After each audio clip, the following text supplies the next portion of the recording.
अस्मद्गुरुसमारम्भां यतिशेखरमध्यमां लक्ष्मीवल्लभपर्यन्तां वन्दे गुरुपरम्पराम् ஆழ்வார்கள் வாழி அருளிச் செயல் வாழி தாழ்வாதுமில் குறவர்தாம் வாழி ஏழ்பாறுமுய்ய அவர்களுரைத்தவைகள்தாம் வாழி செய்யமறை தன்னுடனே சேர்ந்து அகலகில்லே நிறையுமென் அலர்மேல் மங்கை உரைமார்பா நிகரில் புகழாய் உலகம் உன்னுடையாய் என்னை ஆழ்வானே நிகரிலமரர் முனிக்கணங்கள் விரும்பும் திருவேங்கடத்தானே புகழொன்னில்லா வடியேன் உன் அடிக்கீழமர்ந்து புகுந்தேனே அகில புவன ஜன்மஸ்தேம பங்காதிலீலே வினத விவித பூத புராத ரக்ஷைகதீக்ஷே ஸ்ருதிஜரசி விதீப்தே பிரம்மணி ஸ்ரீனிவாசே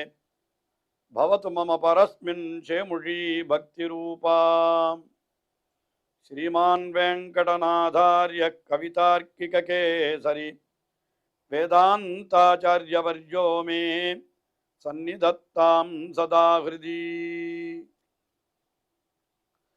ஸ்ரீரங்கநாதனுடைய பாதுகைகளை குறித்து ஓரிரவிலே 1000 ஸ்லோகங்களை கொண்ட பாதுகா சகஸ்ரம் என்கிற அற்புதமான ஸ்தோத்திரத்தை அருளி செய்து வேதாந்த தேசிகன் ஒவ்வொரு ஸ்லோகத்திலேயும் பாதுகையினுடைய பெருமையை ஒவ்வொரு விதமாக எடுத்துரைக்கிறார் என்று பார்த்து வருகிறோம்.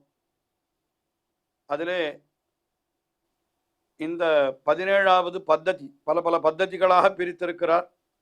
ஒவ்வொரு பத்ததியிலேயும் ஒரு முக்கியமான விஷயத்தை எடுத்துக்கொண்டு அதை மட்டும் விவரித்தருளுகிறார்.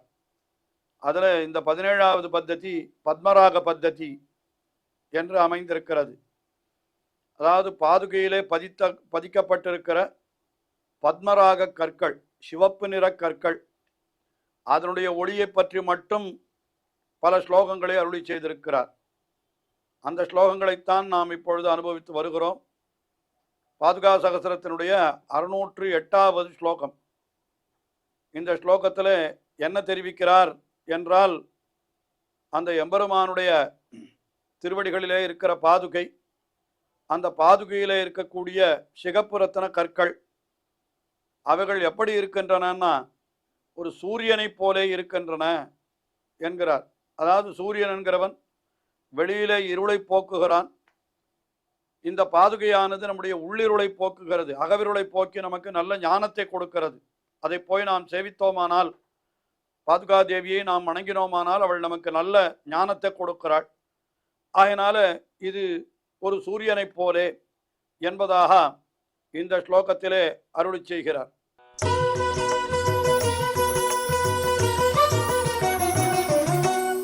பிரச்சுர நிகம கந்தாக பாதுகே ரங்கபர்த்து பதகமல சமிருத்தியம் பிரத்யகம் பாவயந்தः தததி சகலயந்தோ காடமந்தஸ்தமிஸ்ரம் சமுச்சிதம் அருணத்வம் தாவகா பத்மராகாः.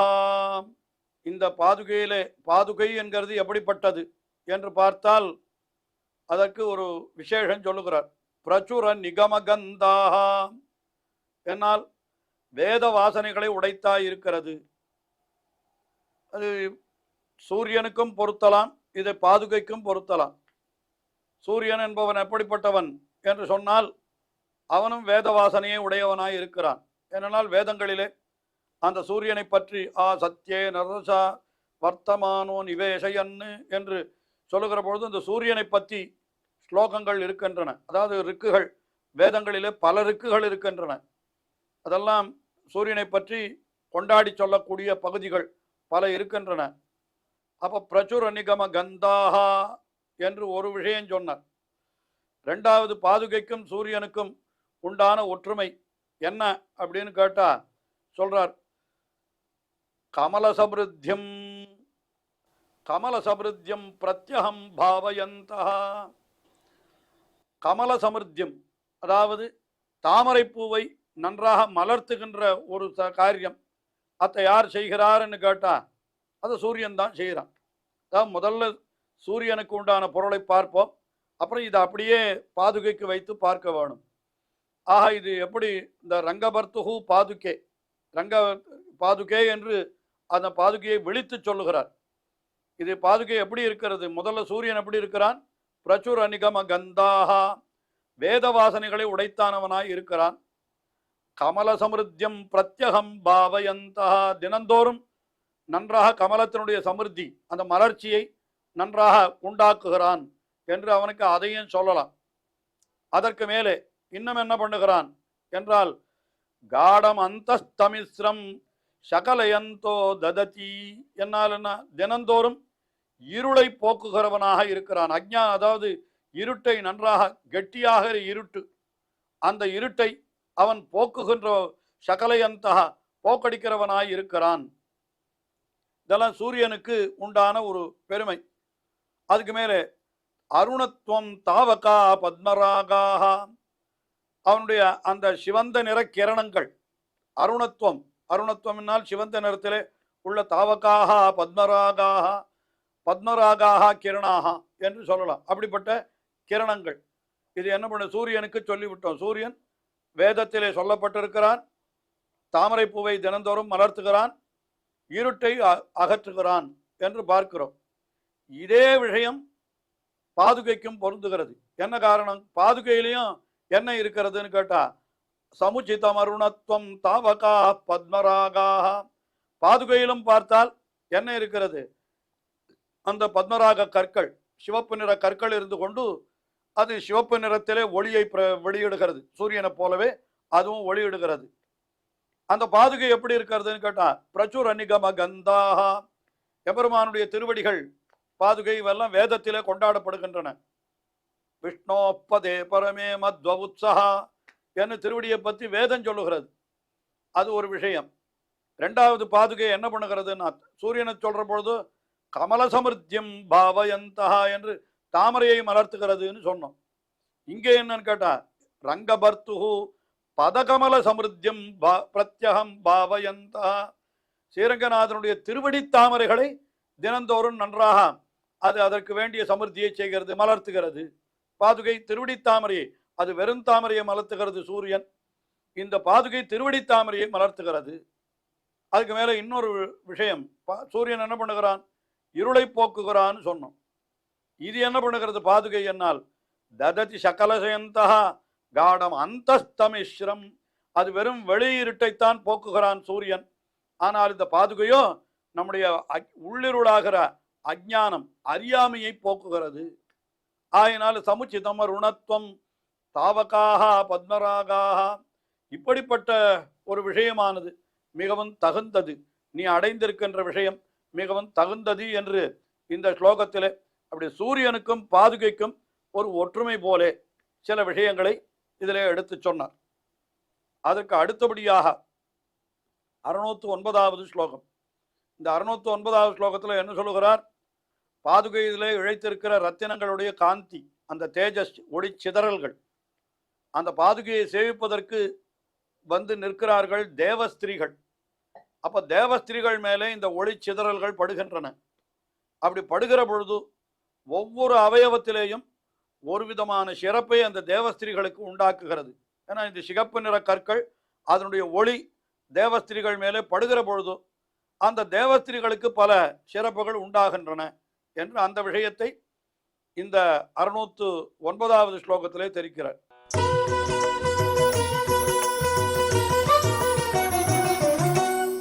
லாக்ஷாலக்ஷ்மீம் அதரருச்சகே ரங்கிண பாதரக்ஷே பக்திராம்போஜே மத பரிணதிம் பத்மராகத்யுதிஸ்தே கர்ணோபாந்தே கிசலயருச்சிம் தேவி சேவானதானாம் சீமந்தே ச திரிதச சுதுருஷாம் சௌதி சிந்தூர சோபாம். அதாவது யாரெல்லாம் சேவானதானாம், ஹே பாதரக்ஷே தேவி, பாதரக்ஷே எம்பெருமானுடைய திருவடிகளை ரட்சிக்கின்ற தேவியே என்ன அவர் சொல்ற, ரங்கிண பாதரக்ஷே சேவானதானாம் திருதச சுதுருஷாம். சேவானதானாம், உன்னை சேவிப்பதற்காக வணங்கி இருக்கக்கூடியவர்களான திரிதசர்கள் என்னால் தேவர்கள், அவர்களுடைய சுதுருஷாம் என்னால் பெண்கள், தேவ ஸ்திரீகள், அவர்களுக்கு என்ன பண்ணுகிறது என்னால் இந்த பாதுகையினுடைய ஒளி, சிகப்பு ஒளி, இந்த சிகப்பு கற்களினுடைய ஒளி முதல்ல எங்க படுகிறது என்னால் அதர ருச்சகே, அவர்களுடைய அதரத்திலே அந்த உதடுகளிலே படுகிறது. அது பட்டால் என்ன அவர்களுக்கு சிறப்பு உண்டாருன்னா லாக்ஷாலக்ஷ்மி, அது அப்படியே நன்றாக உதட்டிலே அவர்களுக்கு அந்த செம்பஞ்சு குழம்பினாலே ஏற்பட்ட ஒரு விஷயம், அதாவது சிகப்பு இருக்காது, அந்த உதட்டிலே சிகப்பு ஏற்படுவதற்காக சிலது அவர்கள் அணிந்து கொண்டிருப்பார்கள். அது சாதாரணமாக உதடு சிவக்க வேண்டும் என்றால் அந்த காலத்திலே செம்பஞ்சு, அதாவது செம்பருத்தியை ஜலத்தில் நினைத்தால் அது சிகப்பாகிவிடும், அதை தடவிக்கொண்டால் சிகப்பாகும் என்று அதைத்தான் உபயோகப்படுத்தி கொண்டிருந்தார்கள் போலே. பிற்காலத்தில் இப்பொழுது வேறு விதமாக ஏதோ லிப்ஸ்டிக் என்றெல்லாம் வந்திருக்கிறது.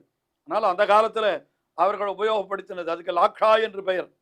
அதனால அதர ருச்சகே லாக்ஷ்மா லக்ஷ்மீம் சௌதி, அவர்களுக்கு அந்த சிகப்பு கற்களுடைய ஒளியானது அவர்களுடைய ஏற்கனவே அவர்களுடைய அதரம் சிவந்திருக்கிறது. இந்த கற்களினுடைய ஒளி, சிகப்பு கற்களுடைய ஒளி சிவந்திருக்கிறது, அது அதரத்தில் பட்டால் அந்த அதரம் இன்னும் சிவந்து காணப்படுகிறது அல்லவா.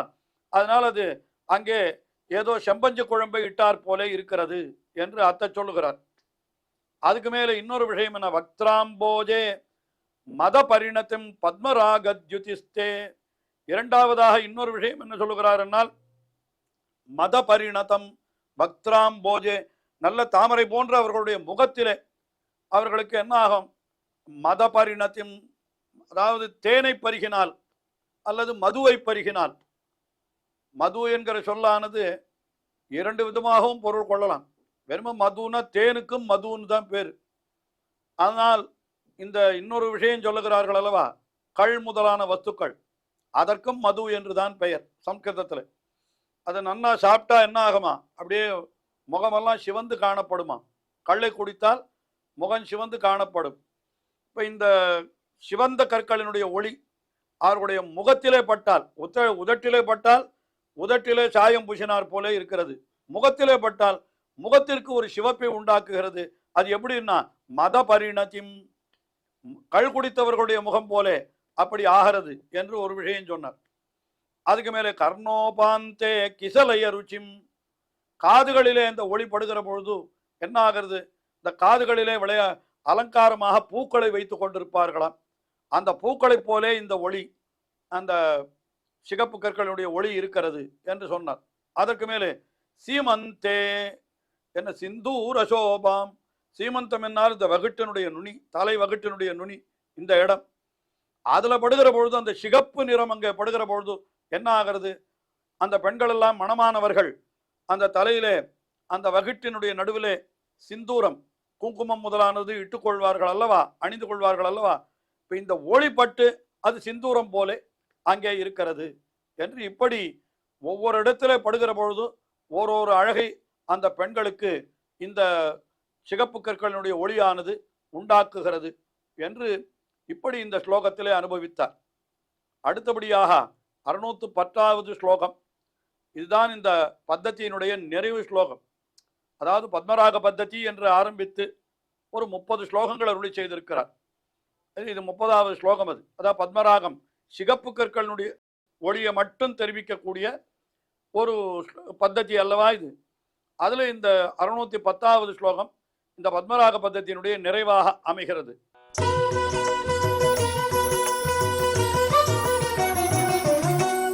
அருணமணயஸ்தவைதே ஹரிபதராகேண லப்தமகிமானஹ கமயந்தி சரணரக்ஷே தியுமணிகணம் ஜோதிரிங்கணதாம்.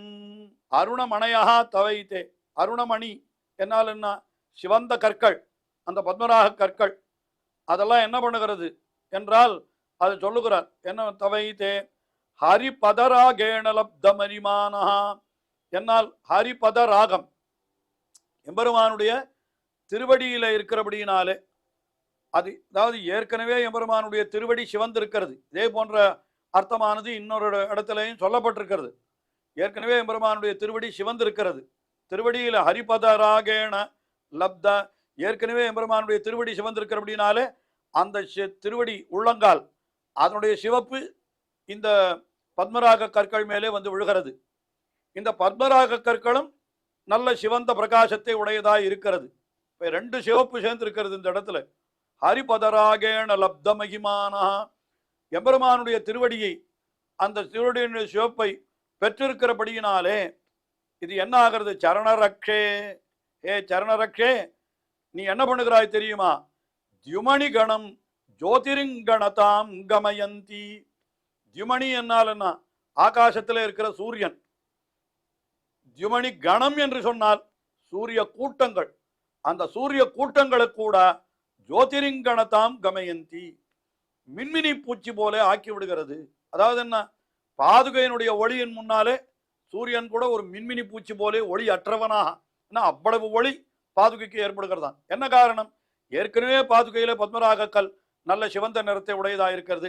அதற்கு மேலே இன்னும் எம்பெருமானுடைய திருவடியினுடைய சிவப்பையும் பெற்றிருக்கிறபடியினாலே சூரியனுடைய ஒளி கூட இதன் முன்னாலே குன்றி விடுகிறது என்று இப்படியாக சொல்லி இந்த பத்மராக பத்ததியை நிறைவு செய்தார். அடுத்தபடியாக 18வது பத்ததி, அது முக்தா பத்ததி என்று பாதுகையில இழைத்திருக்கக்கூடிய முத்துக்களினுடைய ஒரு பெருமையை சொல்ல போகிறார். தொடர்ந்து அனுபவிப்போம். ஸ்ரீயக்காந்தாய கல்யாண நிதயே நிதயேர்த்தினாம் ஸ்ரீவேங்கட நிவாசாய ஸ்ரீனிவாசாய மங்களம். ஸ்ரீமத் சுந்தர ஜாமா திருமுனிமான சவாசினே சர்வலோக நிவாசாய ஸ்ரீனிவாசாய மங்களம்.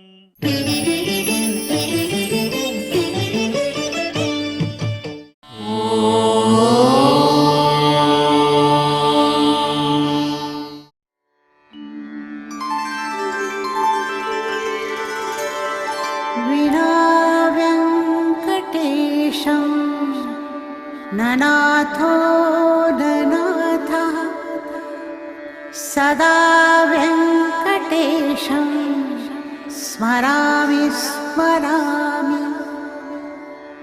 हरे वेङ्कटेश प्रसीद प्रसीद. प्रियं वेङ्कटेश प्रयच्छ प्रयच्छ.